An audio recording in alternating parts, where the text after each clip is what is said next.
The conflict in Sudan has put the lives of millions of children at risk. Thousands have escaped, but many are still trapped in the escalating violence.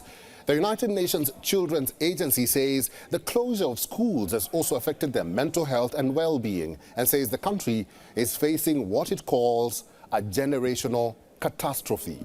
This next report starts from Cairo, Egypt, where many have found a safe haven.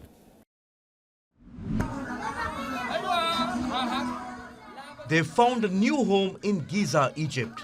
Most of these children are victims of the ongoing fighting in Sudan. Their families fled when the warring generals intensified their barrage of strikes on citizens.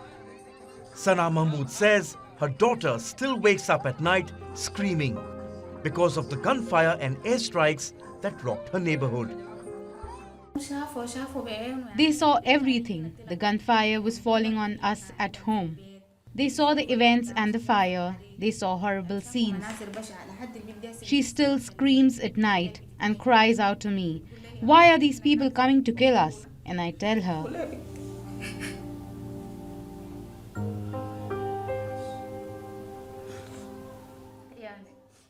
"The planes are flying above us." When she sees the plane, she comes running, saying, "Mom, the plane has come, Mom. These people are coming for us at home. They're coming to beat us." I tell her that the plane is just flying and not targeting us. UNICEF, the UN Children's Agency, says 368,000 children have been forced out of their homes in Sudan, and a further 82,000 have fled into neighboring states. It estimates 190 children were killed in the first 10 days of the conflict, and around 1,700 are left injured. Children, of course, in Sudan are bearing the heaviest brunt of the hostilities. Before the conflict, children were already caught in a perfect storm of crisis on top of crisis. And what this conflict has done is that it has further aggravated the already ongoing health and nutrition crisis, the water scarcity crisis, and it's deepened the learning crisis. In Port Sudan on the Red Sea, where thousands of people have fled in the hope of evacuation, a group of artists have volunteered to organize recreational activities for children to alleviate the pressures on their mental health. We have a number of cases for children who have post-traumatic stress disorder who were transferred to the psychiatric hospital. We also have similar cases among adults who were already under treatment, and we transferred them to the hospitals. The thing that we can do now for children is to support them and alleviate the bad psychological impacts on them.